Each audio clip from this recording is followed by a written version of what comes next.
Hello, everybody, and welcome to the Sim Auto Racing Association Tundra Super Sim Series presented by Loco Toco Designs. Tonight we are at Irwindale Speedway for the Midwest Race Updates qualifying night.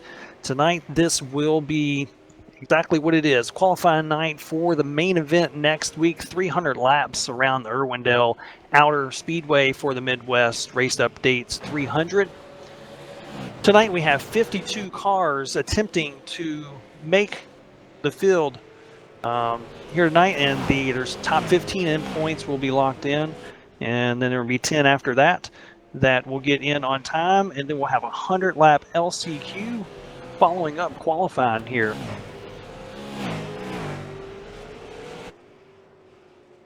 Currently at Irwindale, we have a small overcast here, 76 degrees air temp, 81 degrees track temp, and this is just a shade under a half-mile raceway with progressive banking. You'll see guys running from all the way to the bottom, all the way to the top before too long. Before we go any further, let's go ahead and discuss last week. Last week, the Tundra Super Sim Late Model Series was at Concord Speedway for the Down East Chassis Works 150. Last week, Tom Majeski made a spot start, showing up here, racing with everyone at SARA for the late models, and he came away with the victory after starting 13th. He led 55 laps, and he furthered his SARA win record and lengthened it out to his 77th career win. Joe Schaefer Jr. was second. Third was Colin Allman, who had a great showing, led a lot of laps. Fourth was Zach Novak. Fifth was Ken Morin Jr. That was last week's, and this week's, like I said, it's qualifying night. It's all about speed. How fast can you go and nothing more. Now, I would also like to go ahead and bring in our league admin and our lead admin who sets up all of these events and brings all of the sponsors in and gets everything set up for us, Matt Rolfe. Matt, thank you for joining us here tonight and putting on this awesome event. There's a lot that's going on here tonight. Can you explain a little bit of what we're going to see as these cars go out on track and what the format is for the qualifying night? I guess to start with, first of all, welcome everyone to the new SARA TV. Thanks to you, Derek, and to Clay Snyder. We've been behind the scenes for a few weeks getting this kind of ready to go and testing, and now it's here. So tonight's our official debut for SARA TV. We're pretty excited about it for qual night, and then obviously next week we'll have the big 300-lap race, which leads us to why we're here tonight.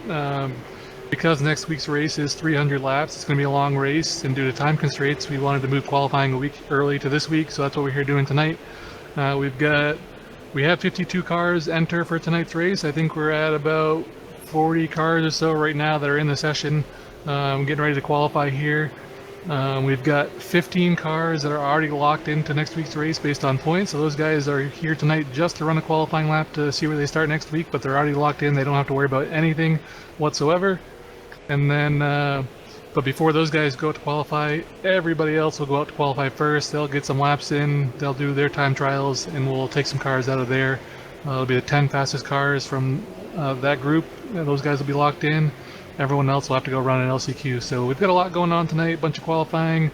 Got an LCQ later on tonight. But yeah, we're excited to get this up and running. Yeah, and it's thank you to Clay and for yourself more than me. I'm just the voice of it. You are the behind the scenes getting everything set up here to make this thing go around. So more of thank you to you both there. But enough of us bragging on each other here. There's, like I stated, bringing you in, you get a lot of sponsors here. So if you want to go ahead, pop off the sponsors, give shout outs to everyone that makes this happen. I'm assuming you'll have the graphics up on screen, so I'll just name a couple of the big sponsors here for tonight. First of all, Tundra Super Late Models and Loco Toco Designs for being the presenting sponsors of this series. We're halfway through the season. Next week's race will be week number 7 on the season, so this is a regular points race next week, but we're here qualifying tonight, but they're still the presenting sponsors. So big thanks to them for the entire season. And then tonight we've got Midwest Race Updates as our presenting sponsor here for qualifying. We've got a little bit of money in the line thanks to them. I don't think I mentioned that quite to anybody driving here yet tonight, but we're going to give out some $5 awards for that. So big thanks to Midwest Race Updates. You can find them on Twitter.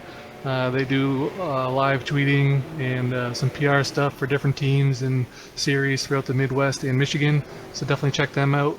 And next week's sponsor for the big race, the Springfest 300, is presented by Midwest Power Source. So big thanks to them as well. I'm sure we'll be talking about them more next week. But that's all I've got for now. Like I said, you guys probably have the sponsors up on screen or had them at one point. So obviously big thanks to everyone else that helps put this on. But the bigger sponsors here tonight that I mentioned off, they're a big reason why we're here tonight doing this. Yeah, and it's, furthermore, Vincent, they're up there. Loco Toco Designs, who sponsors a lot of this. Hides Pride's been with us for a little bit, for a handful of seasons now. The leather and sheepskin. Callaway Investment sponsors our Street Stock series. They've been doing that for a little bit as well. Epic Media's hop on board this year. Our Insurance Options, Back 40 Wraps Inc., Down East Chassis Works, who sponsored last week's race at Concord. Old School Motorsports, Dr. Noise, and Bill, he's been a part of this league for God knows how long. Area 52 Designs, Midwest, Race Updates, who sponsored tonight, and Dynamic Autosports. So those are the SARA sponsors and partners, and they really help make this thing go around. Matt puts a lot of his time and effort into it outside of just this broadcast stuff. So, those media partners definitely help out. So, Matt, we only have about a few minutes left here in practice. Currently, I don't see where you are, P12 right now on the practice board. So let's talk a little bit about you and what you expect out of qualifying. You're locked in here tonight. You're in the top 15 as far as locking into the race. But how do you feel about your actual queue time and queue setup and where you're going to maybe fall in that? Yeah, I think I'll be all right in qualifying. Especially this last season or two, it's been extremely tough to qualify up front. There's so many fast guys in here. You kind of just lay down a lap, and I've been mid-pack quite a bit lately, so I'll be happy with that. I know our race setup's pretty good, but luckily I am locked in, so I don't have to worry too much about qualifying. That's a good thing here tonight, because there's about 20 or 30 others that do have to worry about that, so I'm glad I don't have to stress about it.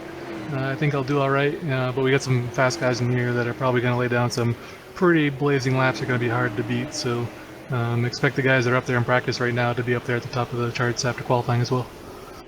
All right, well, good luck to you, brother. Yeah, we do have for here T4X, which I'm a part of as well. We do have a pretty good setup here. But as this track, which we'll probably see in the LCQ, the groove is going to widen out. It's going to be interesting to see what lines they choose for qualifying, because there's a different ways of thought as far as how what the fastest line is around here. So I'll be interested to see what you do as well. But like I said, good luck and give them hell. All right, thanks. All right, brother. That was Matt Rolfe. Like I said, he's our league admin. He is the one who's been running this league for quite some time. He took over for someone else that kind of got it fairly up and going, and he just took the reins and ran with it. And here we are with your top late models, iRacing Sim Series drivers. Got the likes of David Kikori and Ty Majeski, Bill Martin, Joe Schaefer, just to name a handful of them there that are racing with us here tonight and race with us week in and week out. But as I said, this practice is starting to wrap up and qualifying is about to begin. So before we do that, let's go ahead and pull up the standings here, so that way you can see who is in the top 15 and in the points that are just going to lay down a qualifying lap just to get one in to try to position themselves for the feature race next week. Some of those guys don't have to worry, or these guys don't have to worry about it at all. Just lay down the lap, like I said. And Joe Schaefer Jr. is your series points leader currently. He is 35 points ahead of David Kikorian. Zach Novak is third. Tim Bills is fourth. Ryan Matthews fifth. Jimmy Mullis, who has 2 wins so far on the year and is leading the series in wins with 2, is in sixth. Seventh is Matt Rolfe, who we just spoke with. Eighth is Ty Spearman, who's a wily vet who was with us last week up in the booth. Ninth is Keith Medeiros. 10th, Andre Fiorini. 11th, Scott Austin. 12th, Donald Clark. Tied for 12th as well as Matthew Eddy. 14th is Michael Goodard. Rounding out your top 15 guys who are locked in here tonight is Colin Allman. Everyone else has to qualify in on time. And like I said, we're taking the 10 fastest times outside of those 15 drivers I just said in on time. Then we'll have the LCQ. And from the LCQ, we will have the top 3 cars from the LCQ lock in from themselves. But we don't have to wait any longer to see what happens with the qualifying, as the qualifying is about to start here now. First out on the track, looks like it might be Brian Chambliss in the 24 car. We'll see there's some guys that didn't show up. So we'll see what happens here. It comes on out as the admin's getting everything set up.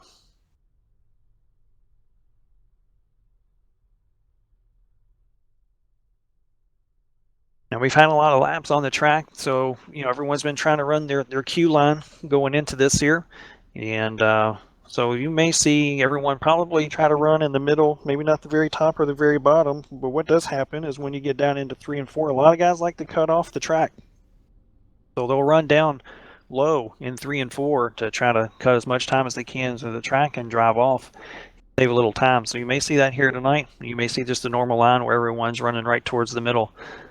Interesting to see how it does play out at this particular point, as Matt Rolfe is getting everyone lined up, letting them know where they're going to be in the lineup. Like I stated before, is Brian Chambliss. Looks like he's going to be the first guy out, which can be tricky. The track could still be warm here from practice sessions, so we'll see how much speed is actually in the track currently. David Kokorian was fastest in practice with he ran a 54.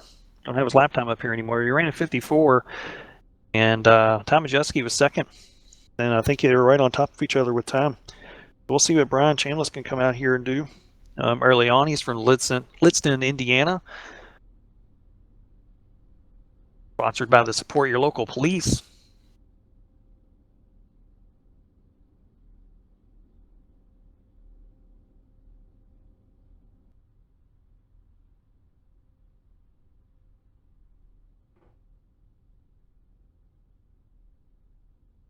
Like we may be having some issues here with iRacing.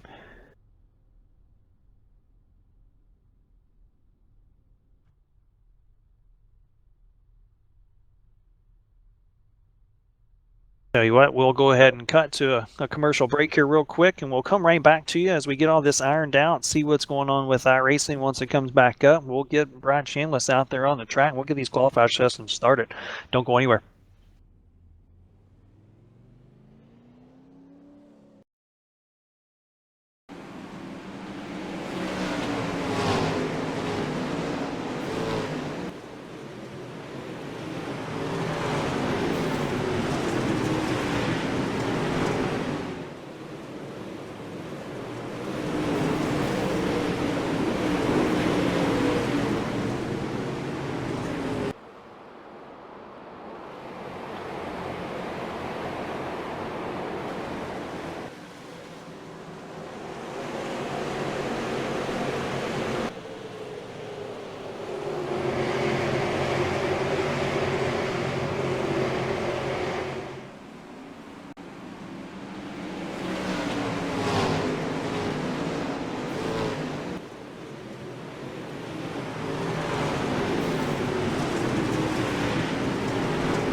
All right, and welcome back. Sorry about the delay there, but currently on track is Brian Chambliss, and he's going down to his first lap at a 17:027. He's the first guy on the track. We'll see how he ends up here in the Support Your Local Police Ford Fusion. Coming into 3 and 4 to finish up the second lap here. Comes across the line at a 17:08, so he slows down just a little bit there, which is to be expected. Next up on track should be the 74 of Mark Welch. Mark Welch is coming around down the backstretch for his first lap. Out of Fenton, Michigan, at the Midwest Race Updates. Camry, he is the one who's sponsoring the race here. And his first lap across the line puts him at a 17:19, puts him P2 currently, just a little bit behind Brian Chambliss. We'll see what he's doing coming down the backstretch, if he can pick up any time. Coming to the checkered here. 17:31, slowing down here a little bit. Next up is Andrew Wooden. He's from Anderson, South Carolina, in the Left Turn Motorsports. CN Chassis, Jake Watson Design, Cyclo Racing Shocks, late model.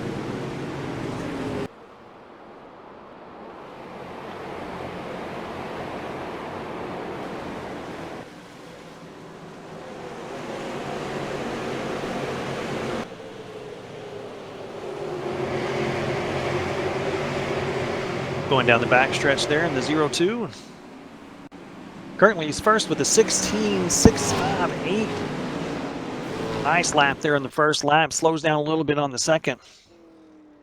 Up next is Matt Hammer out of Osage Beach, Missouri, in the MPH Motorsports late model.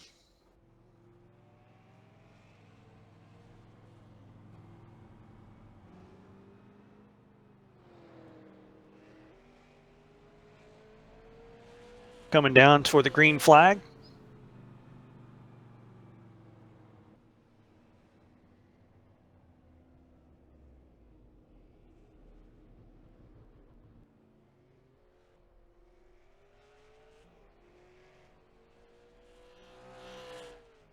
The 85 of Matt Hammer.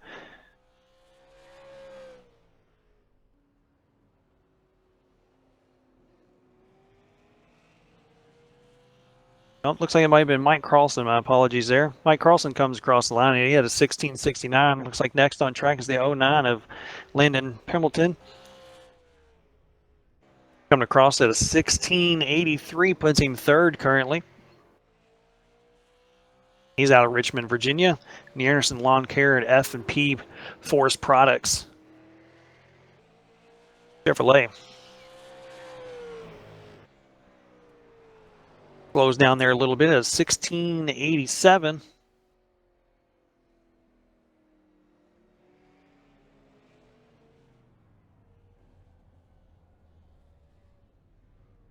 Next on track is Matthew Hammer here.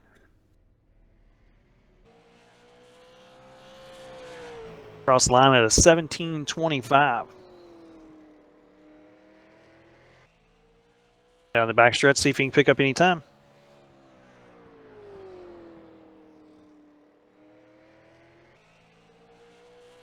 And across the line he goes. 17.09, so good for him. He picked up there on his second lap.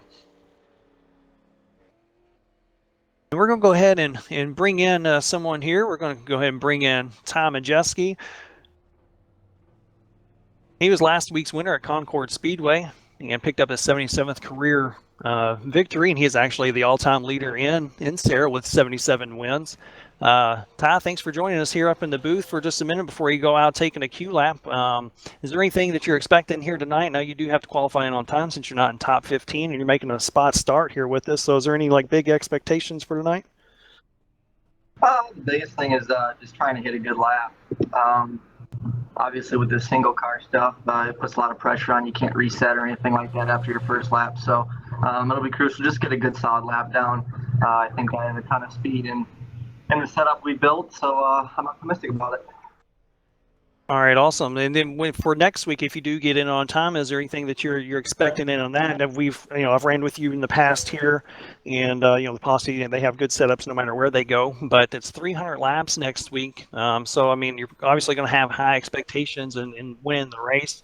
But is there anything that you're just really looking for in the car in of itself for next week's race? Just a car that'll move around. As you see with this dynamic track stuff, the track heats up a lot as cars are running in one groove. So you'll see cars running the grass all the way to right up next to the fence. You're going to have a car that's that can go anywhere at any point in time. I know we get a set of tires too, so that'll play a little bit into the strategy. when you take those tires and how early is too early and how late is too late. So should be an interesting race, longest race in SARA history. So I think we're all looking forward to it.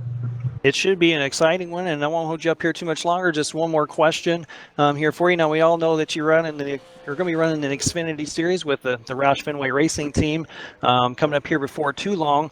But kind of want to ask a question that maybe not that you don't get asked a lot. But if you had one race and one series to go to anywhere to watch or even race in, what would it be? I think I'd love to run either the Cup race or the truck race at Martinsville. It just looks like a lot of fun. I've always liked Martinsville and iRacing in any type of car, so I think it'd be really cool to go there in real life sometime. So that's the goal I'm trying to achieve. Obviously, would like it to be in the Cup Series. That's my ultimate goal. So just really excited for it. Excited for the opportunity that everyone at Roush Fenway has given me, and ready to make the most of it. All right, well, good luck to you here tonight, and good luck to you as well in the Xfinity Series and your future endeavors there in the big series in NASCAR. And thanks for joining us here.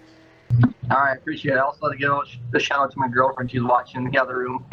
Thanks, appreciate it, Derek. All right, you're welcome, man. That was Tom Majeski. We'll see what he does here tonight. He'll be coming up here before too long. To make a qualifying lap. Right now, Brendan Wilkinson's out on the track, and he ran a 16:62, put him up to P2. Currently, see if we'd be able to pick up any time. While we were talking to Ty there, Drew Kryback put up a heck of a lap at a 16:56 as Brendan Wilkinson slows down on his second lap.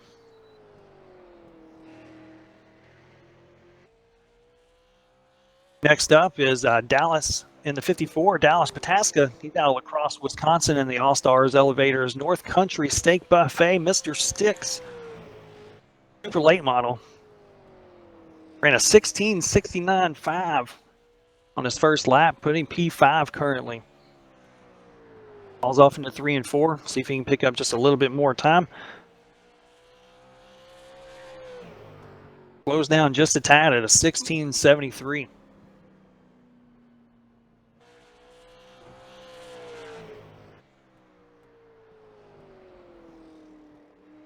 Next up is Russell Berry out of Hays, Kansas, part of the T4X crew, sponsored by Berry Trucking Auto Works, MD.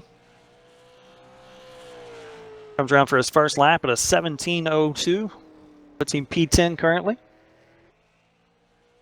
Working on lap 2.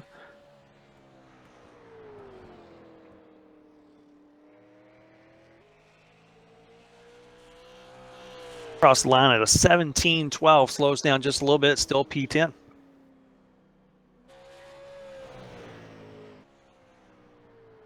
Currently like to bring in another guy who's going to be running. He's second to last coming out here for qualifying. It's going to be Jimmy Mullis. See if we can get him in here. Jimmy, how you doing today, brother? I'm doing good. How about you?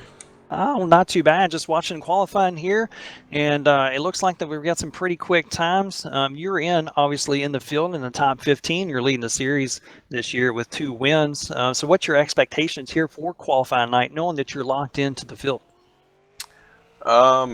Really no high expectations, that's for sure. I didn't really put much time into Q.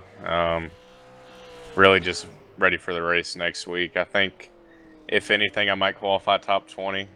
I don't know. It might be a good lap, but I just don't really think the setup is where it needs to be, which is my fault. But definitely some fast guys out here tonight. And, yeah, I think it'll be pretty tough to get anywhere that I'd like to be. But we'll see. Well, as we've seen this year, like I said, you've won twice. You won at 5 Flags, and then you won, just pretty much smoked the field there at Oxford Plains. So what's your, you are locked in. You don't have to worry about qualifying too much. Obviously, you would like to start up as close to the front as you can, but it's 300 laps. It's the longest race in SARA history, as we just, Tom Majeski just told us not too long ago. And so what's your, your race setup? What are you expecting out of that next week as we head into next week? Oh, I'm expecting to have a really good long run car. I know at 5 Flags, when we did the fall brawl, the same setup that I ran to win this season, it was really, really, really good on the long run. So hopefully we can prepare something just as good as that, if not better. But I definitely expect to be racing Ty towards the end of that thing. I do feel like I'll have a chance at the win with past history with how good our cars have been on the long run, and but I definitely think that Ty is going to be the one to beat. But there might be somebody else. I just know with how good Ty is, he's definitely going to be really fast. So him, Joe, and probably Zach. That'll be the people I'll probably be fighting towards the end of it in Benefield. But I'm excited. I honestly am. I like these long races. It's going to be fun. Yeah, I'm looking forward to it here myself, in broadcasting it. And you're always one to, whenever you show up, we know that you're going to be one of the ones to beat. Along with Ty, there's a lot of good guys out there. And that's what I try to preach to everyone that listens, that, the very best late model sim drivers is in SARA. And, Absolutely. each week, you show up and you bring your A game. So I do look forward to what you can bring here, and good luck in qualifying tonight, and, give them hell. Thank you, buddy. All right, buddy. That was Jimmy Mullis. That was your series leading wins in series leading currently this year with 2 wins. And like I said, if you tuned in to our Oxford Plains race, you would have noticed that he just pretty much spanked the whole field. So he put on a heck of a show for himself and stunk it up. Currently on track is Bill Martin from Madison, Wisconsin, in the Wooden Plumbing DSG Chevrolet in the Car Show 39 car.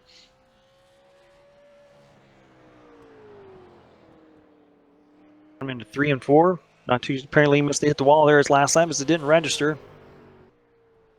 That lap he ran a 1661, put him up to P3, and currently it's Team Posse in 1, 2, 3 in qualifying. Next up is the 13 car, Samuel Roush. Samuel Roush is out of Tucson, Arizona, and Dynamic Auto Sports team, the Midwest Power Source Incorporated Dynamic Auto Sports Super Late Model. Roush is always the one you got to watch for. This guy can put up a Q lap, but when he doesn't, even if he's mid-pack, he always finds his way up through to get into the top 5. Raced with Samuel a couple of times, and he's ran me hard but clean. It's fun to watch as he comes across the line at a 1672. Puts him up there in P8 right now. Coming through 3 and 4. It looks like the majority of the people are running right there in the middle of the line, as I stated earlier. I can't say I remember seeing anyone duck off as he comes across at a 1687, slows down just a little bit there. Next up is Trevor Edwards from Shepherdsville, Kentucky for Dynamic Auto Sports as well. The number 32 Road Speeds Dynamics Camry. Dex Imaging's on board on him for tonight. Comes across at a 1659 to break up that whole posse top 4 that was going on there. It was in P3, and he's going to go ahead and call it a lap there. Good run for him.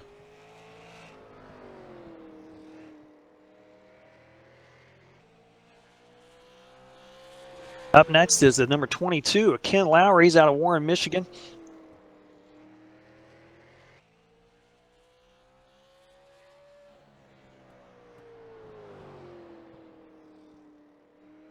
He's coming here to take the, I believe he's coming here to take the green.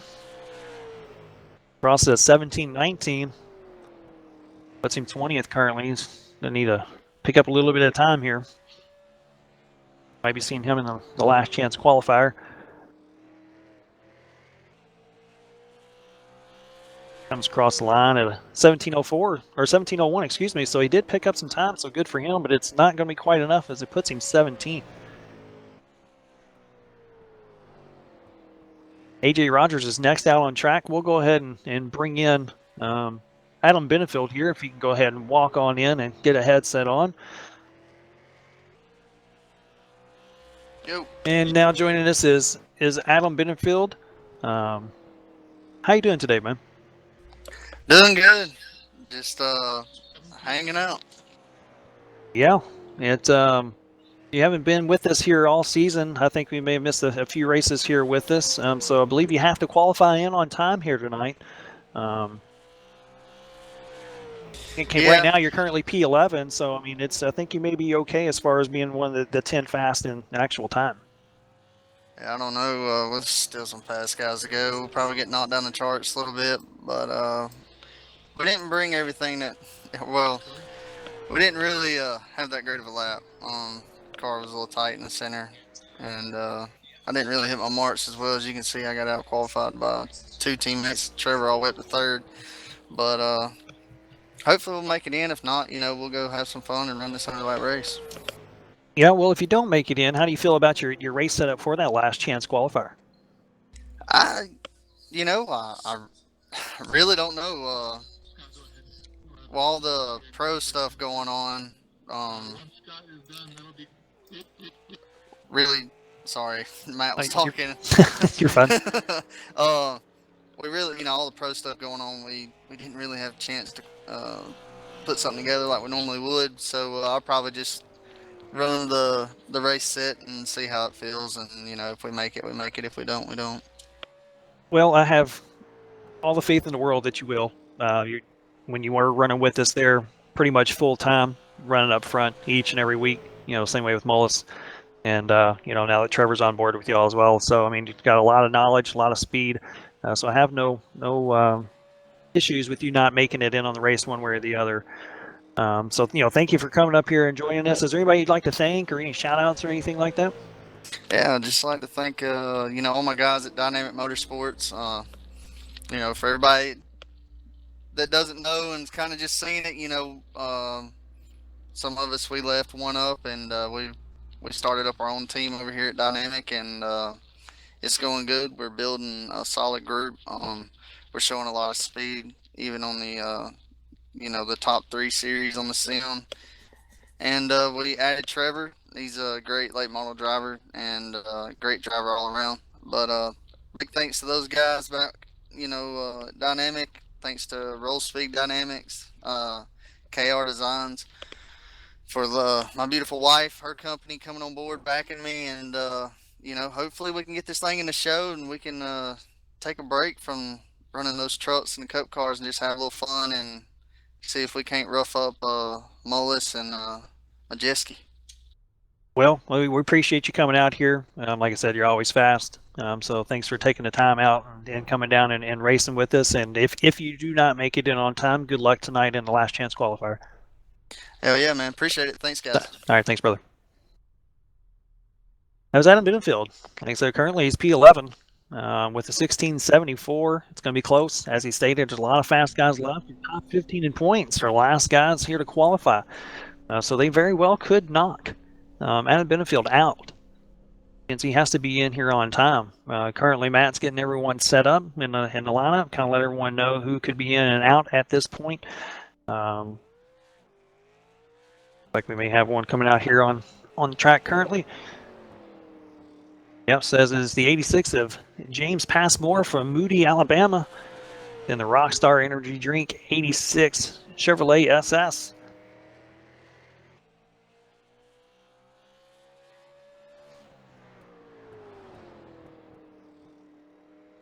Right now, if I'm not mistaken, the Passmore is not in the top 15, so he's going to do it here on time as he comes up with a 1672, puts him up in P10, and that right now is in no man's land. He'd probably like to pick up just a little bit more time to secure his position as one of the top 10 fastest cars here tonight.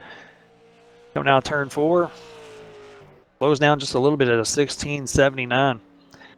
So right now he's going to be. He's in a little bit better position than what we were just speaking with Adam Benfield, but like I said, right now, if you're hovering around that 10th place spot, especially with the top 15 in points guys left to still qualify, and there's some very fast guys to still do that, they go ahead and push him on out of that secured spot. Obviously, the last place you want to go is the last chance qualifying race where anything can happen. So you better go ahead and get in on time, but it's a lot easier said than done with these group of guys.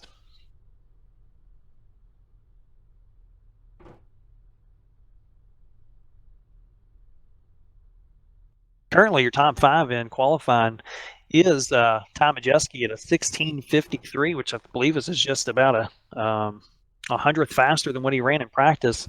Drew Kryback is second at a 1656. Trevor Edwards is third. Fourth is Bill Martin. Round out your top 5 is the number 20 of Brandon Wilkinson.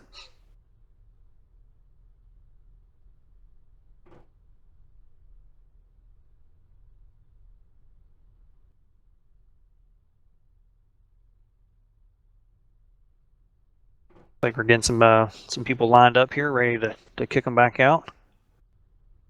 Go ahead and get some qualifying laps in. First car out should be Michael Goodard in the 35 if the lineup is still the same based off of what Matt gave me for the lineups. Should be the first one, followed by David Kokori and Ryan Matthews. So there could be some very fast times right there. Like I said, David Kokori was fastest in practice before we started this qualifying event.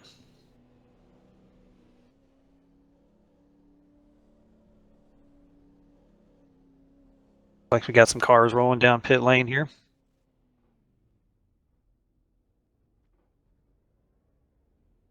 The looks like Group 2 is going to be ready in about 30 seconds or so. Matt's giving them some just a little bit of time here to get everyone lined up so we can go ahead and knock these cars out. As you see them lined up at the end of pit road currently.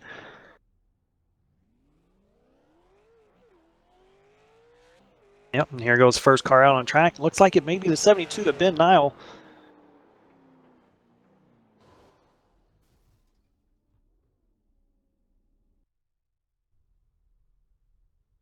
Nope, maybe not. Not sure what happened with Ben there.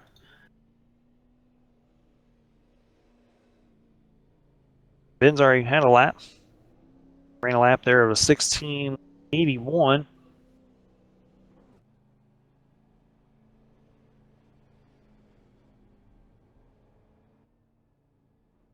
Yep, here comes the 35 of Michael Goodard. He will be the first one out on track in the Mike Wood Race Designs Ford Super Late Model from Fort Myers, Florida. Racing for Team Front Stretch Mafia. It's Michael Goodard as he took the green flag coming down into one. We'll see what kind of lap time that he can to turn here. Track may be cooling off a little bit, and it can throw your set off as well if the track cools off. Depending on where you go out, you may have to loosen it up or tighten it up. Completes the first lap at a 1671. Puts him up to 9th place. He's just going to call it quits there. Next up should be who was fastest in practice in the 66 Exalta Elliott Realty Chevrolet SS Los Angeles, California for Team Willin and Dillon is David Kokorian. Yeah, a good judgment of where the track's at, where you can put it. Going down the back stretch here to complete the first lap. And see, he's the one cutting off the track. It's the first one we've seen here do it tonight. Kind of time he has is 1668. Puts him up to 7th. It's probably a little bit slower than what he wanted. Looked a little tight coming out of turn 2. That last go around, this time it looks a little bit better. Maybe he'll be able to pick up a little bit of time as he heads back down low again in 3 and 4. Like I said, these guys that are qualifying now are locked in as he slows down about a 10th. Guys are locked in on time, so we're just trying to get the best position possible for next Thursday's 300-lap race here. Next out should be the 51 of Ryan Matthews. Ryan Matthews is out of Mechanicsville, Virginia, in the S&M Auto Service Mechanicsville Paint and Body Shop, Long and Foster, Hanover, Ford. First lap's at a 1660, puts him up to P4. Very good first lap on that one. He's calling it quits there as well. Next on track is the 88 of Matthew Eddy out of Sanford, Michigan, and the Howe Racing Enterprises Dodge Towing JVM Racing Chevrolet. Coming to the green here.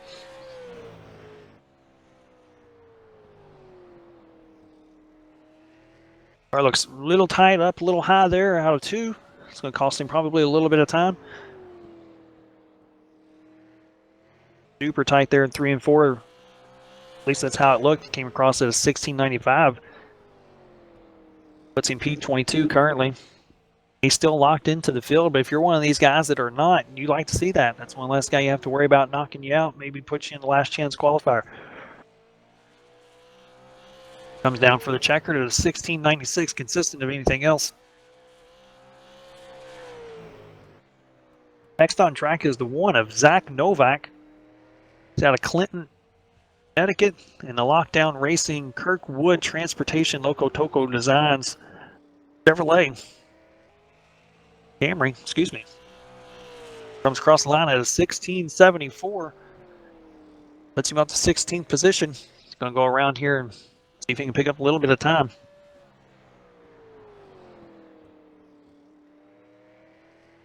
Out of turn 4 here, there's a checkered flag.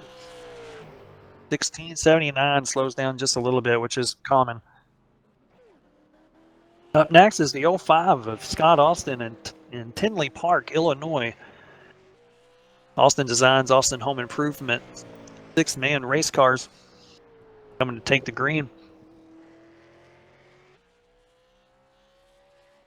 Good looking car that Austin has there in the 05. Coming around to complete his first lap. Comes across the line at a 16.92. Good enough for 23rd currently. Go ahead and take another lap, see if he can pick up some time.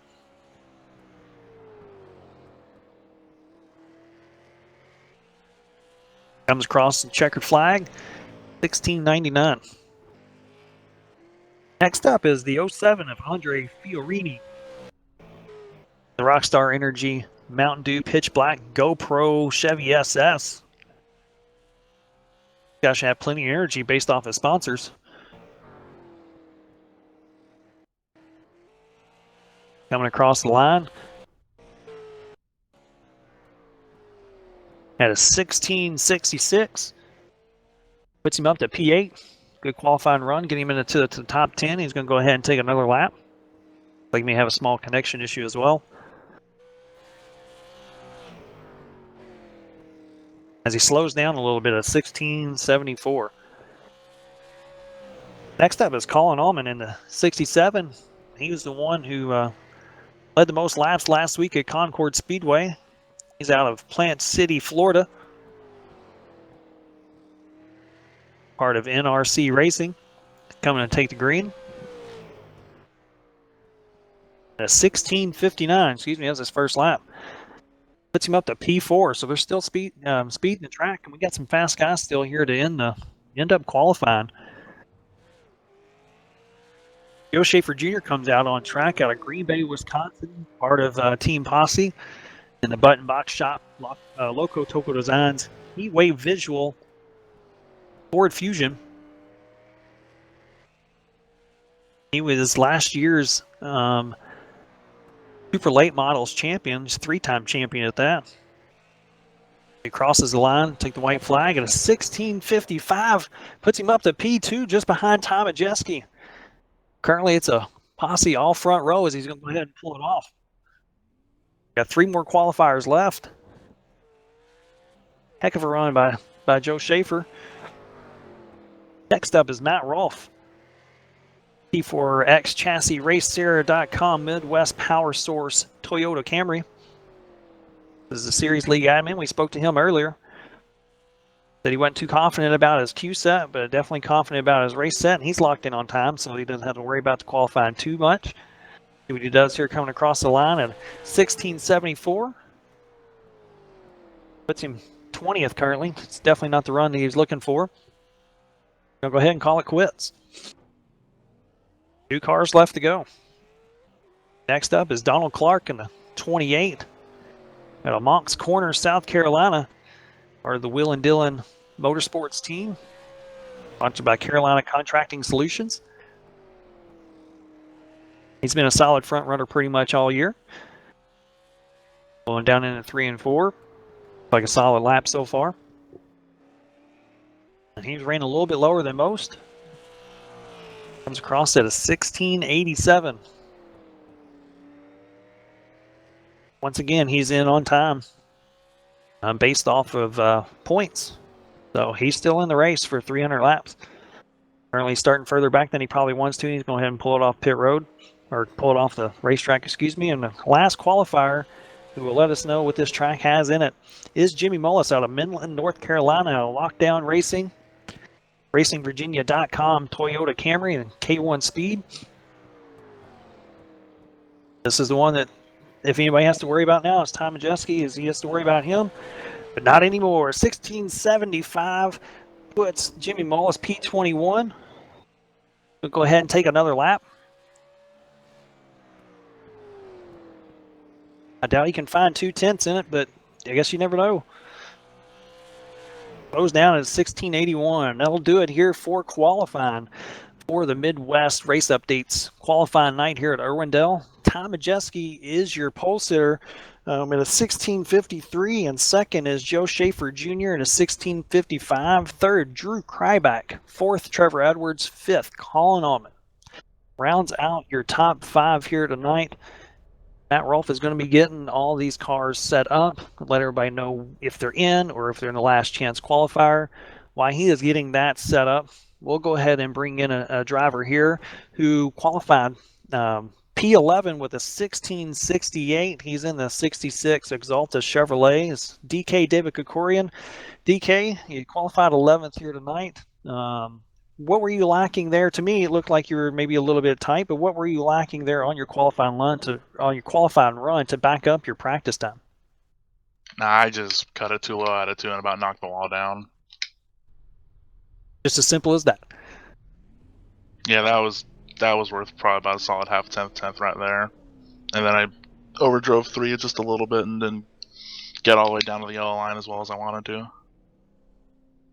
So if you could do it all over again, that's obviously the few things that you would fix. But good thing you don't have to worry about qualifying because you're in on points. And starting 11th is not terrible. It's 300 laps. It's a long race. You get to watch this LCQ race tonight. Maybe give you an idea of how things can play out for next Thursday. So what do you expect from your race setup going into next Thursday's race? Honestly, we really haven't done that much testing. It's going to really kind of depend on how well we can actually get the Highline worked in. We haven't run Overcast here, and I don't know if we're running these similar conditions for next week, so this LCQ is going to kind of show what we're going to have to do to get all the speed out of it, because I don't know if the up against the wall line we've been running the last couple seasons is going to be viable. Well, that's what you kind of beat me to the punch there, I was going to say, because you and I think Matt can pull it up. Well, me and Matt kind of stay down low for the most part, but there's a few guys that can run right up against the wall without wall riding. I don't see how you do it, and so kudos to you all for doing that. But if that is not a viable option next week, like you said, you're going to have to work on the car to maybe work somewhere else. So where else would you probably mind to go if you can't work all the way up to the top? Where else would you like to be? Because generally the middle line is pretty clogged up with everyone. Well, I keep telling my teammates if we want to get the thing to go on the bottom, we're going to have to actually set it up for that. And they're like, no, we're going to try this. But if it's not viable, we're going to have to set it down that way to run the bottom. Okay, well, I guess we'll see what you end up doing. Like you said, the LCQ should be a pretty good barometer of what it's going to take, or what maybe the line is going to be to win the 300 lap race next week, presented by Midwest Power Source. Is there any shout outs or anything you'd like to give here? We won't keep you in here too long. Is there anybody you'd like to thank, or whatever you just like to say that's on your mind? I'd like to give a shout out to Tim. We've just cranked out the Myrtle Beach setup from a few weeks ago and just loosened it up, and that's all we ran for here. And it was a potential pole winner until I goofed it up. But I've qualified worse here and have almost won the race, so we'll be fine over the course of 300 laps. All right, brother. Well, thank you for coming in here and taking a little time to speak with us, and we'll see you next week for the 300 lap race, and good luck to him. Yeah, thank you. All right, thanks, bud. That was David Kokorian, serious vet, and he's always fast no matter where he goes, especially here. Like he stated, he likes running the top line. Being as it is overcast skies, it's going to be hard to see, or it's going to be hard to have that top line come in, as the track is pretty tight, and the groove won't widen out too much. So next week, if the temperature is the same with overcast skies, it'd be interesting to see who can get it to still work up top, and if anybody can, it will be David Kokorian.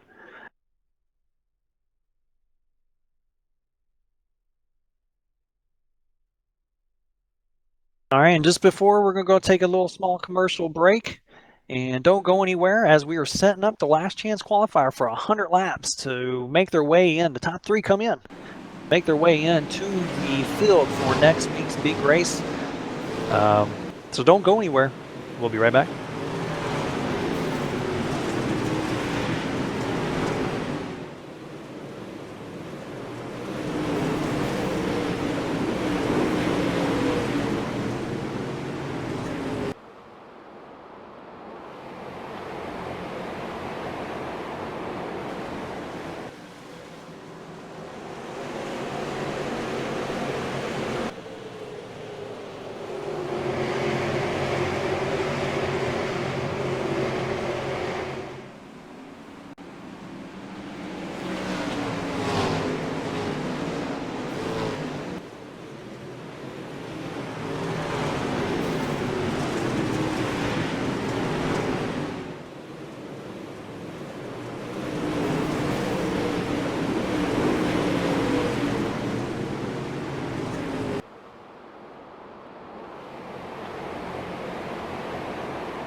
Hello, everybody, and welcome to the Midwest Race Updates qualifying night.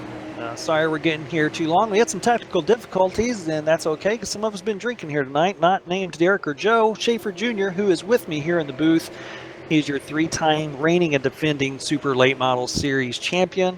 And Joe, thank you for joining us here tonight. We only have a few more seconds before everything grids up. Qualified second on time. So what do you look forward here tonight? Means you don't have to worry about this last chance qualifier. What do you look forward here for the winner to come out of this last chance qualifier? Well, first of all, thanks for having me. I will say that this 100-lap race is a lot longer than any LCQ that I've been a part of in the past. So there's a couple of good cars in here. Adam Benefield, Ken Morin, Daryl Hamlin. There's some strong cars that didn't make it in on time. So I look for those guys to kind of set a pace early. Depending upon how much green flag racing we do have, that's going to determine where the groove goes. Now, as DK said earlier, with it being overcast, the high line is not going to come in as strong. But I think you definitely have to be able to go low and drive off the corner underneath somebody if you're going to force a pass. Well, it will be interesting to see how it all plays out here as everyone is gridding up for the last chance qualifier here for the Midwest Race Updates qualifying night. And this leads into next Thursday's race, as next Thursday's race will be the Midwest Power Source Springfest 300 here at Irwindale Speedway. It's a 300 laps points race.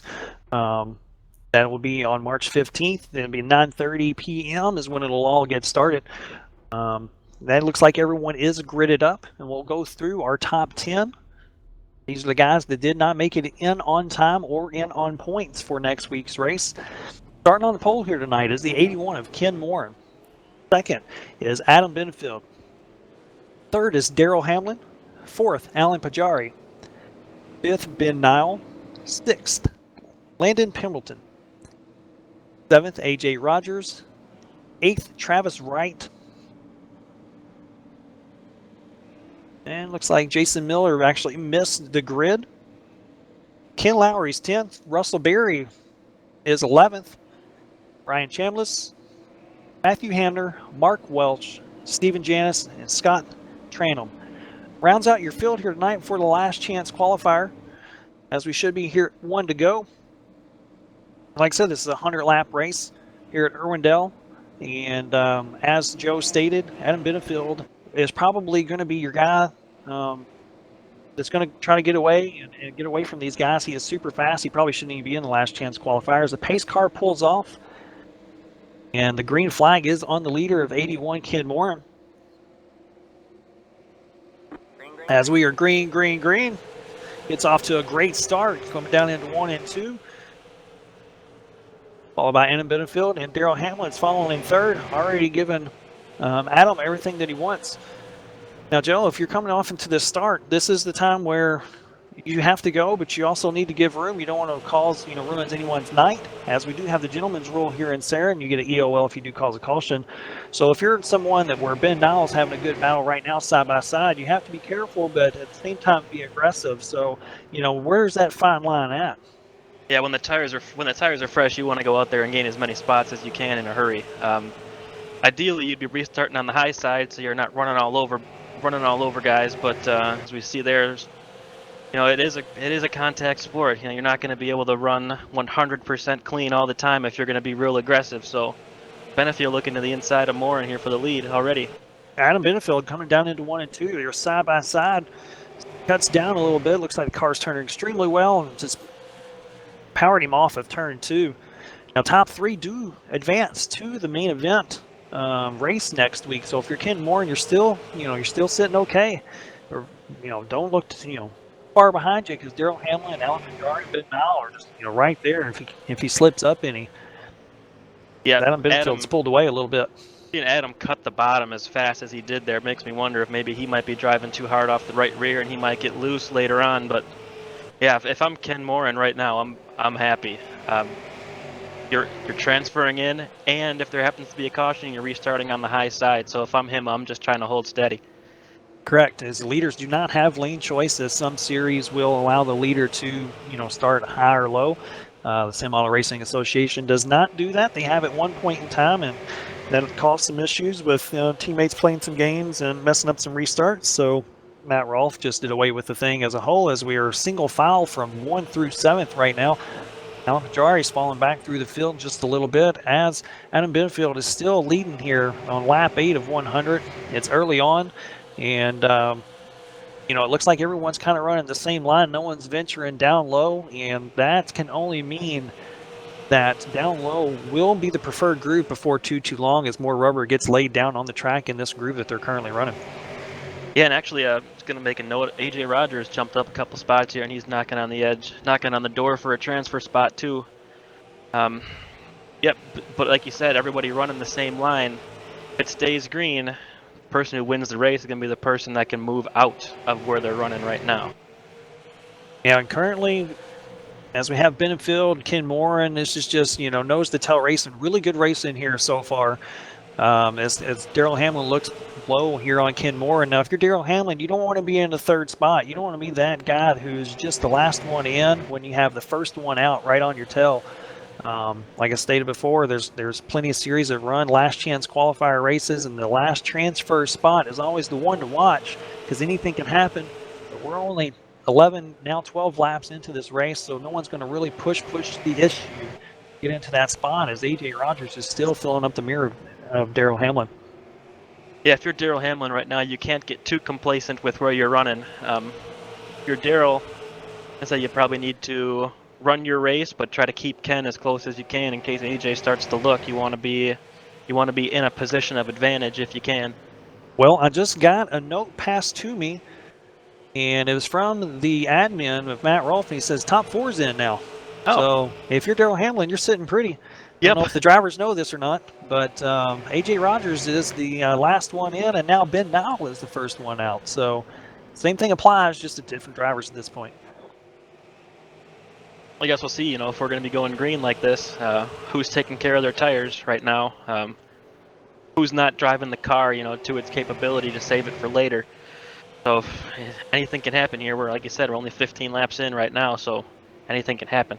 Yeah, you don't want to push probably too hard, because like you said, if you have a late race caution and you've already abused your stuff, the guy who's sitting in 5th place just riding around, maybe like Ben Nowell is doing currently, he's going to have plenty of tire left and, be able to make some moves, as they're not allowed tires here for this last chance qualifying race unless Matt changed something up again, but I highly doubt he did for that. So, maybe someone like Alan Pajari here, who's battling back with Landon for P6. He's been running down low. So I got a little damage on his right side where he's trying to work his way up through. But if you're him, you probably got to push. But if you're someone like these top 4 guys who are trying to pull away from everyone else, currently Ben Niles tagging on the tail end of it here, you're probably just riding around currently just to save yourself as much as possible. Yeah, I'm seeing Alan Pajari and Daryl, both of them working down, trying to work in that bottom groove. I don't know how I feel about that. In Pajari's case, he's probably all right. We got trouble. As we got a spinner, and Landon gets a little help there from, looks like it may have been from Travis Wright. He saves it and he keeps going. It's kind of a tough break there for him, as he was battling for the 6th position at Pajari. Pajari got by him going down into 1. He got a little help from Travis Wright potentially getting in there, and there was no caution as we stay green. Yeah, and that's those 2 grooves coming together. I see Daryl right now going through 3 and 4, working the very low bottom. I don't know how I feel about that right now. You don't run it right, you can abuse that right front coming up off the corner, and that's going to make you tight later on. Yeah, well, you know that's Daryl Hamlin's part of the T4X crew, and you know how me and Matt love to run the bottom here, and we get the car to work really well down there, but that only works really well when the top starts getting a ton of rubber laid down. And even though that's where everyone's running, there's only 15 cars out here currently making time. That's way different than when you have close to 30. So it may have been a little bit early, could have been testing the waters, but if anybody can do it and has the setup to do it, it's Daryl, where he can run down low. Yeah. We're going to go on board with Daryl Hamlin here. Let's take a couple of laps around here with him, just to see what it looks like from his point of view. And as you see here, Joe, he's down there towards the white line, making it. He's not losing time. It doesn't look like he's gaining time too much right now either. No, I think it's just a little early to be down there. Like you said, if it's only 15 guys out here, so you're not going to gain that much time going down there, especially with it being overcast. But next Thursday for the 300 lapper, I mean, with all of those cars out there, 30 plus, 25 laps might be enough to shift the groove. But right now, I don't think Daryl's going to be able to make the pass down there. Yeah, I mean, you see, he moved up here once again, probably to try to build up some momentum. It's extremely tough to do. I know for myself, typically when I run down low, I like a looser setup, so that's why it makes it easier for me to do it without having to kill the right front tire. I don't think it matters for Daryl at all. Matt likes a tight setup, so he probably has to be more weary about it than anyone else. As we see Adam Benefield just pulling away here a little bit and more still just doing his deal. But as you can see, Daryl's pulled away from A.J. Rogers, and A.J. Rogers is getting a ton of heat from Ben Nile currently for that transfer spot. Ben Nile looking down low on A.J. Rogers coming in out of 2. The Down East Chassis Works Nitro Trailers Gatorade number 72 Chevrolet Camaro ZL1. Yeah, notice AJ is starting to look kind of tight up there on the high side. He might have to start moving low himself and try using the throttle to turn it a little more. Yeah, and maybe he's going to try to work in this top groove. And then if you're David Kokori and you're paying attention to A.J. Rogers and how he's doing in this top groove, because that's where DK and maybe a few others can really run up close to the wall here somehow. I think Bill Martin's another one that can do it as well. You know more about that being he's your teammate and all. But right now, A.J. Rogers is holding off Ben Nile pretty good, running just about a groove above where everyone else is running currently. Yeah, Bill can make any groove at this place work. This is his this is his home. And actually, speaking to David Krikorian running that high line, I'm watching AJ too because I think that's about where I'm going to be. That's where I'm going to try to run next Thursday as well. Well, it'll be interesting to see right now because currently he's still about 200 slower than A.J. Rogers in time, as Ben Nile in time, but as Ben Nile side by side going down into turn 3. This is for your transfer spot, and Travis Wright is going to be coming in here before too long and making this a 3-car battle for your transfer spot. As the top 3 have pulled away, they're kind of doing their own deal. They're not worried about it currently. This is the best battle out on the track as Ben Nile pulls ahead a little bit down the straightaway. Yeah, this is turning into a great race for the transfer spot, and I also see Daryl catching on Morin up, for the 3rd place. This is heating up. Oh, it's getting good as A.J. Rogers throws it down into turn 1. And don't look now either. Here comes Pajari as well for 7th. This is going to be a 4-car battle, and with this track as wide as it is, and you do have a few choices in lines. We'll see how patient everyone is here as we're working lap 35 of 100, but it's got a green flag look to it here as we've been green since the word go, and you can't wait too long to work over, guys, as it can take a little bit of time to complete a pass. Yeah, it looks like Ben Nile's starting to dig down there in that lower to middle groove. Maybe the groove is shifting a little, or AJ's really falling off. Well, currently last time Ben Nile was still 200s faster, which doesn't sound like a lot, but when you're on the racetrack, you're talking a half a car there when you're running side by side as he beats him to the line by a half a car, and he was 500s faster. Now this 11 car is right on him now. Yeah, as Travis Wright was just as fast as AJ last time around, but as you can see, he's making time side by side. This is just a great battle for 4th place. This is some pretty good action here. It's guaranteed that this is going to be a barn burner coming down if it stays green. These guys are not going to let up. You may see a little door-to-door action as Ben Nile squeezes him up a little bit, but still gives him enough room out of turn 4, coming down into turn 1. Yeah, and that's the key. Really clean between these two right here. They know it's early. Going to be a little more respectful this early on, but I don't think either of these two guys are the type to crowd each other and make it rough. But it's really competitive between the two of them right now. Yeah, not right now. They're not going to. You give it probably about another 30 laps or so, and that could change. The leaders are coming into some lap down traffic here, just looking way up above or way ahead. Coming into the lap down traffic. If you're in lap down traffic, this is not what you want to see. It's a leader coming up upon you. Yeah, that is bad for the morale when you're getting put a lap down in the LCQ. You know, some of these guys may have damage though to be getting caught up this early. That midfield's coming up on lap down traffic. It's still not a huge deal for him, but when you're your last chance qualifier, you don't want to get caught up in a wreck, especially if you're the leader. You know, it's going to allow Ken Moore and Daryl Hamlin to catch back up. But it looks like Ben Nile, just go back to this battle here again, because this is the best battle on the track. Ben Nile took over. AJ Rogers finally cleared him. Now, I was just about to say, you know, those two have been running side by side for 10 laps or so, and how long before the 11, you know, would get impatient and start pushing his way through because he wants to move forward too. Ooh, AJ Rogers getting into the outside wall as he is pushing hard. Little right side damage as Travis Wright goes into P5. AJ Rogers falling back. He's going to come back into Alan Pajari here. Pajari's going to try to look down low, and he's been working that low line. I don't know if you've been paying attention to it, but he's been working that low line, and he's still making up ground. He's going to be a force to reckon with before the end of this. Yeah, I don't. I guess I haven't been watching Travis Wright too closely, but he looks like his car's handling good too. He seems to be able to run wherever. I've seen him run on the high line when he was behind AJ, and now he seems to be, you know, kind of run right behind Ben. Yeah, it's going to be a good race between the two of them now. As we go down into 3 and 4, working lap 46 of 100, so not even halfway yet, but pretty close. Ben Nile is currently in your 4th and final transfer spot with Travis Wright directly behind him. Travis Wright looks like his car is cutting the center really well. Could be where he's pretty much beaten Ben as they're coming up on the lap down car of the 24 of Brian Chambliss. This could play into havoc. They're coming in lap down traffic too, so this should be interesting to see how this all plays out for the final transfer spot as Wright's taking a look on the outside of Nile, and Nile shuts the door on him.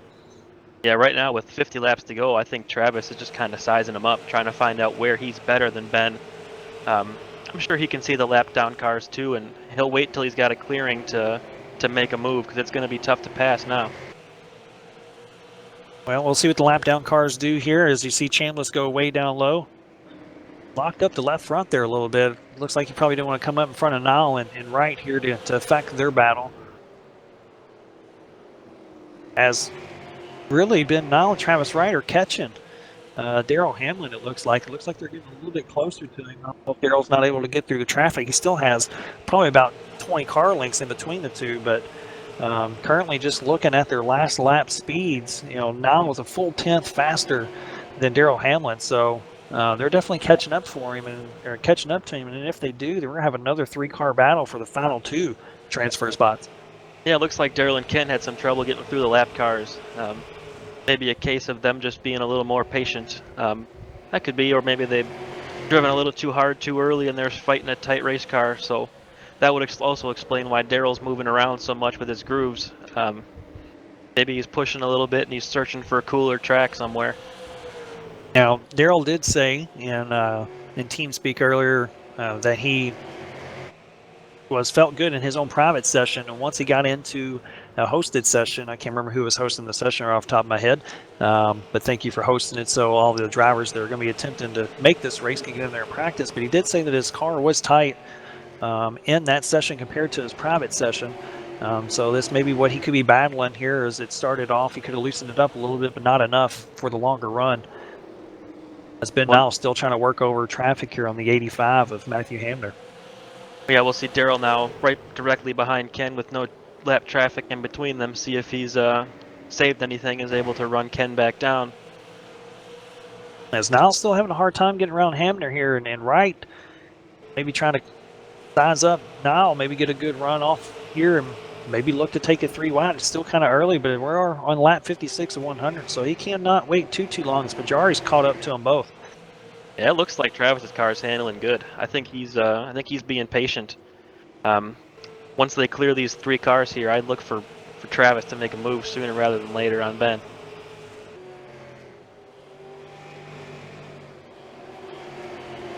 Now, Ben Nile still, he's a little bit slower than Daryl on that lap as he's still battling traffic. And you see Pajari still about a lane lower than both of them.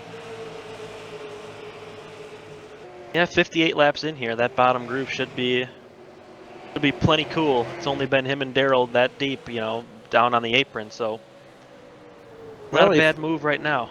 Yeah, and if you're Daryl Hamlin, it's obviously there's no adjustments on the cars besides the brake bias, and the brake bias can do a little bit for you. It can do a lot. So if he's a little bit tight, maybe move that brake bias, depending on where he's tight at. But if he's tight on entry, move that brake bias to the rear, help it turn in on the center or on the entry, excuse me, and maybe help him for the rest of the turn. But if it's more than that, then there's not too much more than you can do. What would you do if you have a super tight race car? And you want to loosen it up a little bit as far as a driver? I'd move the brake bias back. It's a little bit, well, with just how the physics work on iRacing, it can be finicky. But usually a full percentage point on the brake bias, move it back, or back up your corner entry a little bit more. Maybe not drive in quite so deep. Two easy ways to heal a tight race car. But if you're Daryl right now, if you're looking in the mirror and you see a huge gap back to fourth place and you're safe, even if he knows he's faster than Ken, does he even risk it? Because there's always a chance. You make contact and both of you spin, or even if Daryl gets into Ken and Daryl keeps going, that's going to be a caution that he would need to claim. Yeah, that's the constant battle that you play out in your head on what you should do and what you shouldn't do.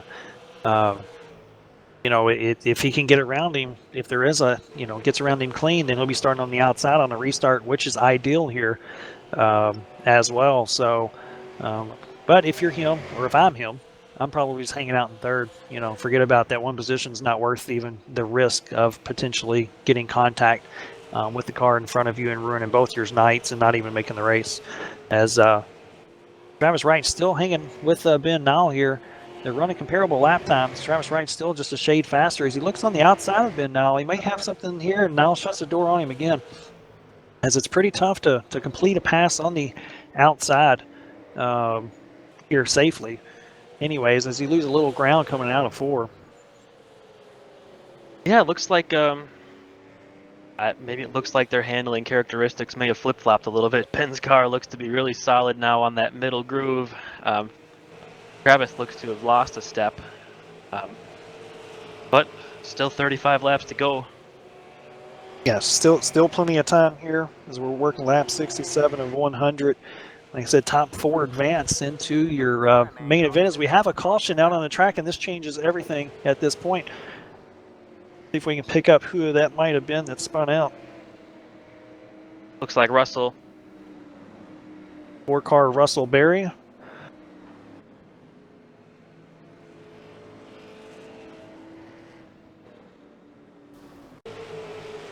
Go back here and watch the SARA TV instant replay. See if we can find out what happened with Russell Berry here.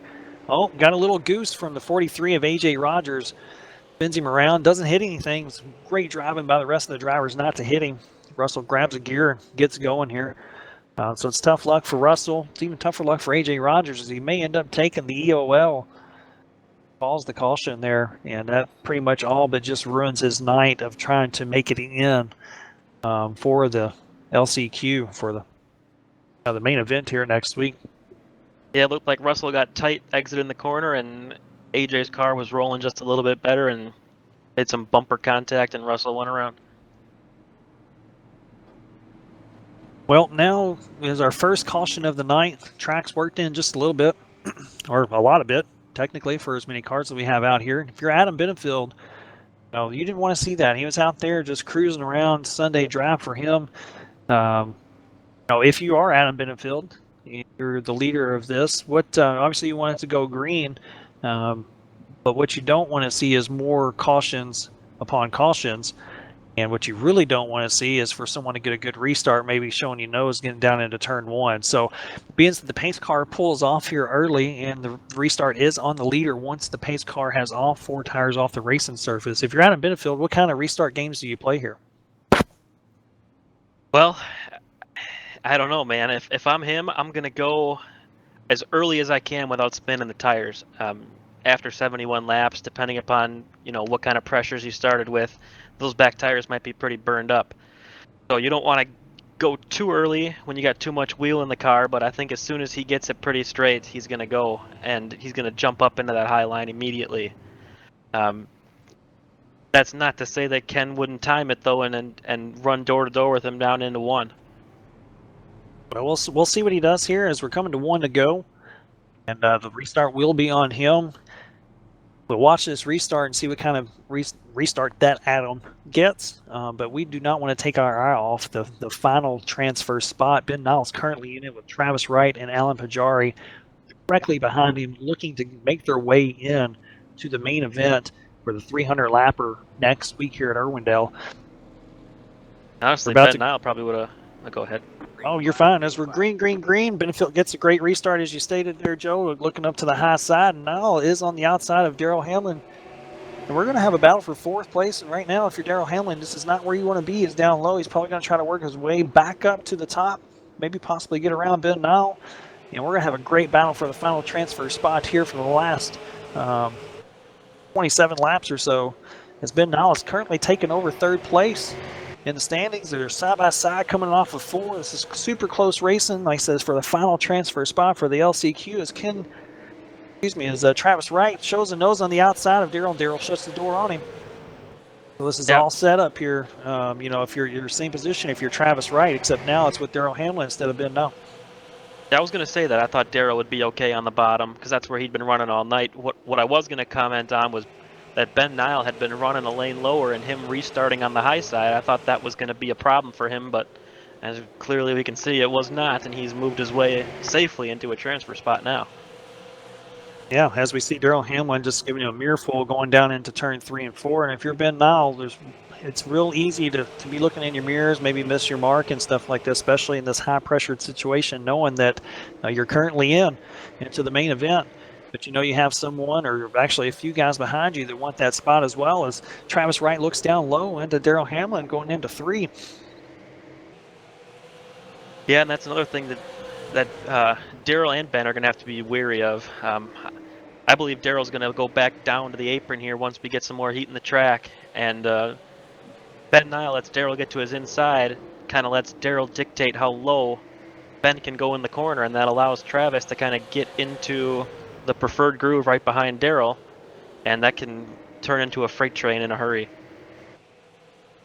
Yeah, I mean, it's definitely a catch-22 here, and you have to time your run, properly, as we see Pajari going way down low into 3 and 4, and he's been running that groove all night, so maybe persistence will pay off for him as he's trying to work his way around Jason Miller here currently. I believe that was who that was. Yep, I believe he missed the grid, and he's right back up here. He lapped down. He did, but he's currently a lap down. So for all intents and purposes, his night's pretty much done. He's just out here making a show of it. As you see, still focusing here on Daryl Hamlin. Lap 81 of 100. And Travis is getting into the corner really good, and Daryl's getting through the center really well. It's a tough call if you're Daryl.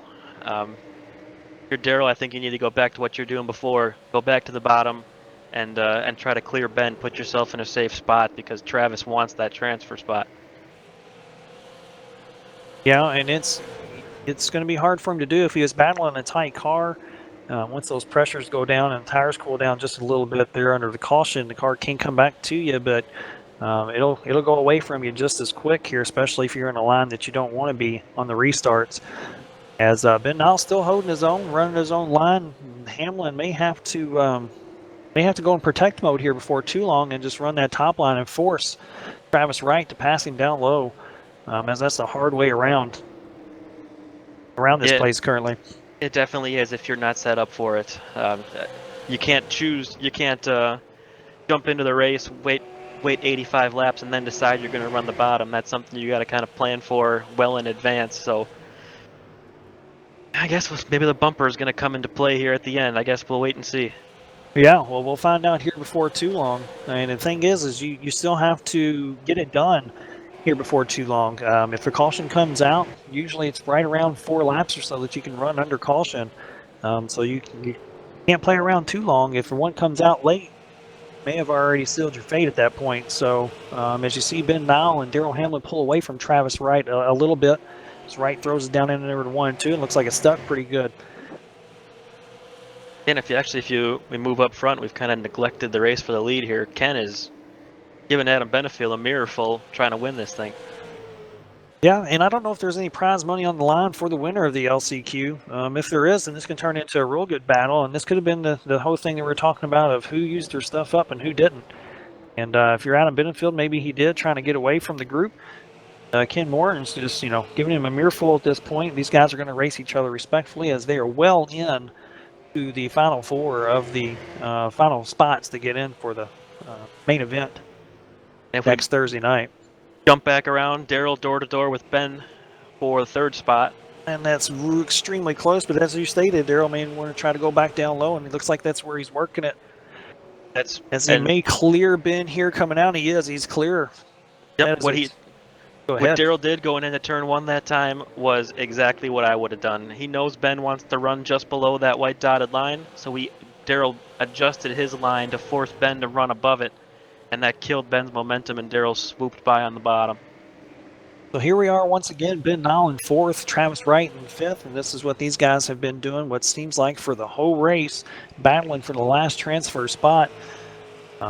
Currently, Ben Nile maybe sweating just a little bit more. Travis Wright's heart rate has picked up just a little bit more as well, as they were running out of time, as this is lap 92, almost going to 93 of 100. And that's the P4 is the final spot to get into the main race next week for the Midwest Power Source 300. Just out of the corner of my eye, I saw Ken Morin take a big stab at trying to take the lead coming out of turn 2 that last lap, and it looks to have killed his momentum just a little bit. But gaining it back, he's going to be right on Adam's bumper here, and we'll see if he makes another shot at it. Well, if they screw around too long, Daryl Hanlon may end up catching up to him. He's picked up a ton of speed here late in the going. Currently, Benefield's still your fastest car on the track, it appears. A.J. Rogers has actually threw down a nice little flyer on that last lap. But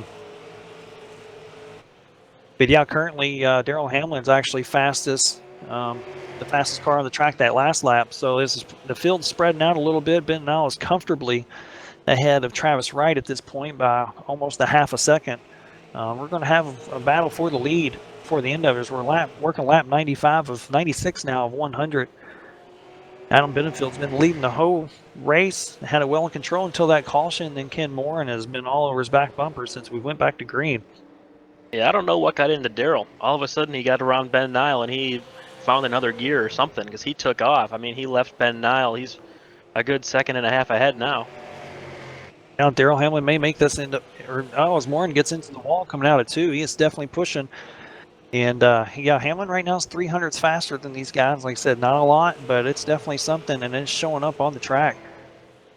Yeah, right now Daryl's wishing this was a 150 lap race. Well, he's still comfortably in the race. He's getting a lot of data here for the T4X crew for next week for sure. That's maybe be the one plus sign for that group. They have someone that can give them a lot of good race data going into next week. Same way with Benefield and the Dynamic Auto Sports team. I don't think there was any posse members in here tonight. You can correct me if I'm wrong on that. But that shouldn't matter for you all. You are usually quick, as we're down to lap 99 of 100. This is the white flag laps. Ken Morin looks down low, made up some time there on Adam Benefield. Adam Benefield's still well in control. No one's going to do anything crazy. And Adam Benefield will be your winner here tonight in the 100 lap last chance qualifier Midwest race updates qualifying night.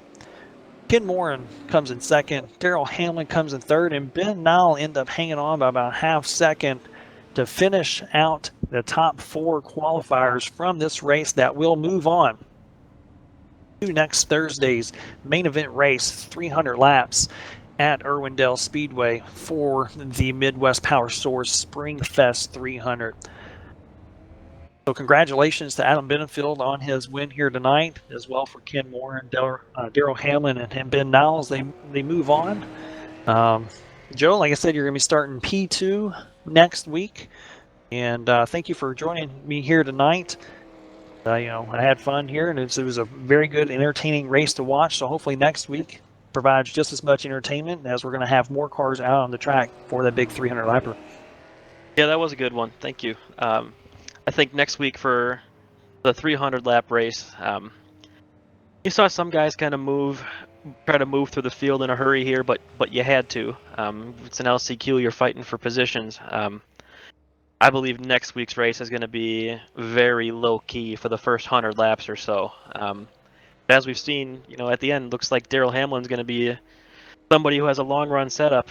If that was a 150 lap race, Daryl Hamlin would have won that thing.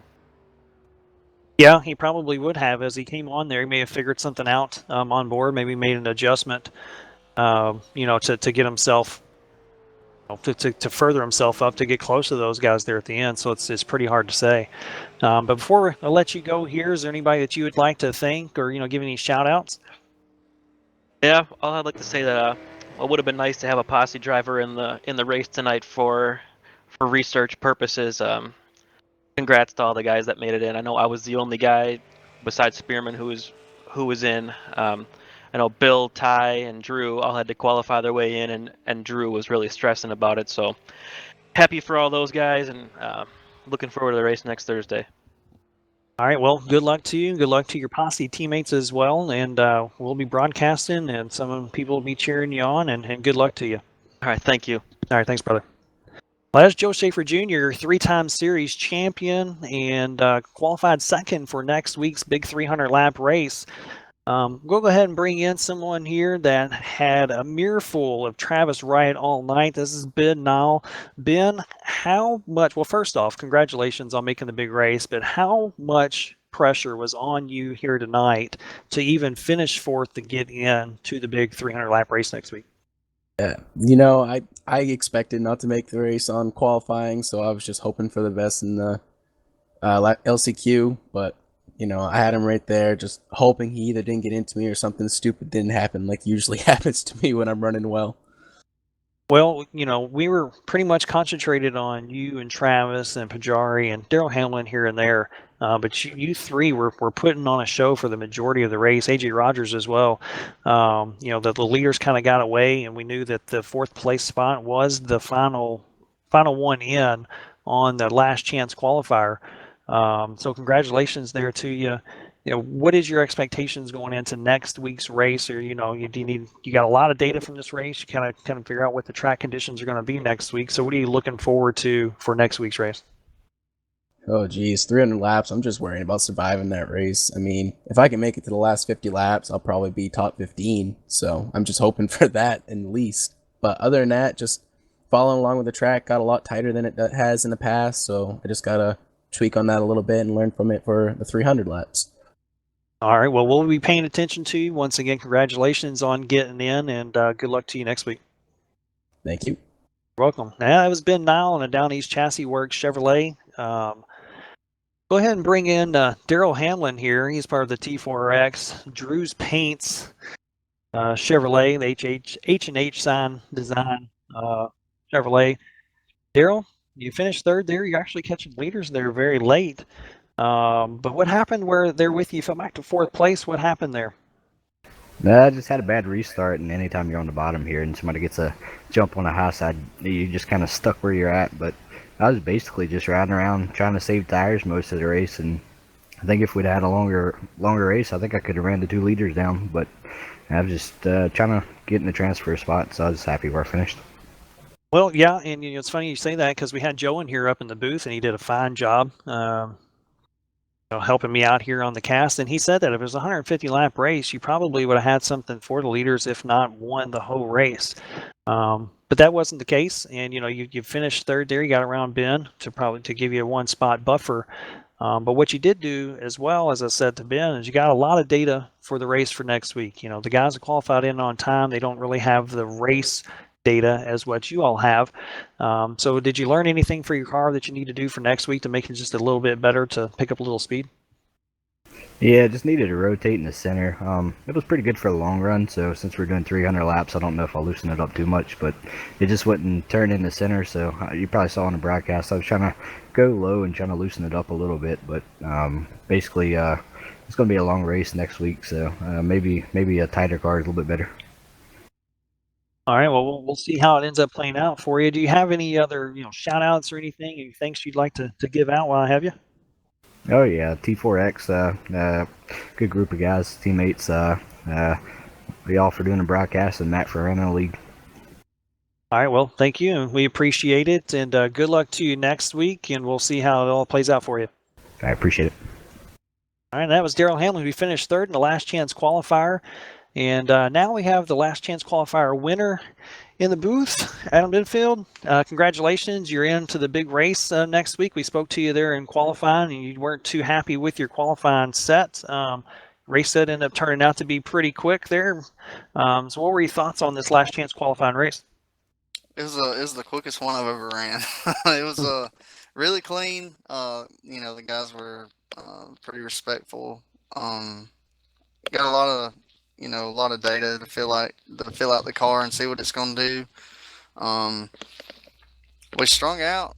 We broke away from Ken and Daryl there, but after that caution, Ken. I felt like Ken was the better car, and then there I started seeing Daryl creep into the picture. But we definitely got some work to do. No doubt about it. It's just something in the front end not really meshing real well. Yeah, and that's kind of what I stated towards, Daryl brought it up, and I stated towards him as far as getting data, and I brought it up to Joe as well because they didn't have any posse members in this race, which is a good and a bad thing. It's kind of a catch-22, but being that you do have some teammates that made it in on qualifying time, and you unfortunately didn't, but you won the last chance qualifying race. You get plenty of data for that. So going into that final race, you can advise your teammates on maybe some changes that you make. So if you could do that now, currently, what would you be looking for more in your car to pick up some speed? I think we just need to rotate the center better. We were doing it, and there at the beginning and in the middle of the run, I think it kind of showed. But there at the end, it just got really tight. I think our drive off is second to none. We got great drive off. Even when I was going cutting low under the lap cars, I had killer drive off the corner. Just got to work through getting to the center. It seemed like the more the track rubbered up, the worse our car got. And I think it was rare that I ran the same freaking line in both ends twice, but I was just searching around trying to find a little bit of grip, and that was what was hard about it. Is we got to figure something out with the front end if we're going to compete with us freaking posse members. Well, I'm sure y'all get it figured out, as y'all are always fast no matter where you go and whatever series that you may be running in. So congratulations on your win here tonight. Is there any shout outs or things you'd like to give? Yeah, again, thanks to all the guys at Dynamic Autosports and for all the hard work. Trevor, I know he's been thrashing on this thing pretty hard, him and Samuel Roush. So big thanks to them. Roll Speed Dynamics, KR Designs, Matt for putting this race on them. And dear God, 300 laps is going to be a hell of a long time, but it's going to be fun. And, we'll see how it goes. And hey, also, for the golfers out there, congratulations to Tiger Woods for freaking shooting 1 under today. He had a heck of a round, so that's pretty cool to see. Time to pull the plug on him, I think. As Matt Rolfe has joined us here and there. Well, Adam, congratulations once again. Like I said, I'm sure y'all get your all's cars ironed out for the 300 lap race next week, and we'll see you then. All right, man. Thank y'all. All right, thanks, brother. Matt, that was an exciting 100 lap last chance qualifying race, especially for the final transfer spot. Originally, we thought it was 3. Slit me a note saying it was 4, and it was just a great battle between Ben, Travis, and Alan there late in the run. Yeah, we had one car from our top 15 in points that was locked into the race. He dropped out, so that opened up a spot, and it's a good thing he did because, well, good for those guys in the LCQ that he did because they did put on a pretty good show there for the final spot. Really impressed with Ben there. He held his own pretty good against those guys. I know sometimes, or at least lately, he's kind of been hit or miss, kind of getting caught up and stuff, but he held his own there, did a good job holding on to that final spot, and then it turned out to be a pretty decent battle up front there towards the end too. I think that's the best part about this LCQ is for some of these guys that did transfer through, they have 100 laps of practice under their belts in race conditions that some of these other guys don't have quite yet. So that's good for them. It'll be good for the racing next week too. They'll be able to have maybe like a leg up on some of these other guys. But yeah, overall, pretty good LCQ. I was pleasantly surprised we only had the one caution.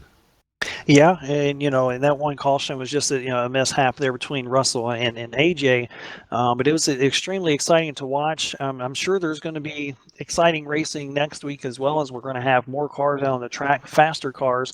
Conditions are going to be similar, but it's going to be a 300 lap race. So I mean, can you give us just any kind of like things we can look forward to as far as the race goes? Is there? Can they get tires next week and and so forth, with kind of what the rules layout is? Yeah, well, hopefully, because it is a 300 lap race, hopefully everybody has a lot of patience, especially early on, get some laps under our belts and all that. Because it's 300 laps, we will have to take fuel during the race. There's not enough gas in one of these tanks to make it all 300 laps, so we do have a competition caution scheduled for lap 100. That'll be for refueling purposes. Guys are not required to pit at that time if they don't want to, but that's kind of what it's designed for. In case we get a long green flag run after that point, they'll be set to go on gas.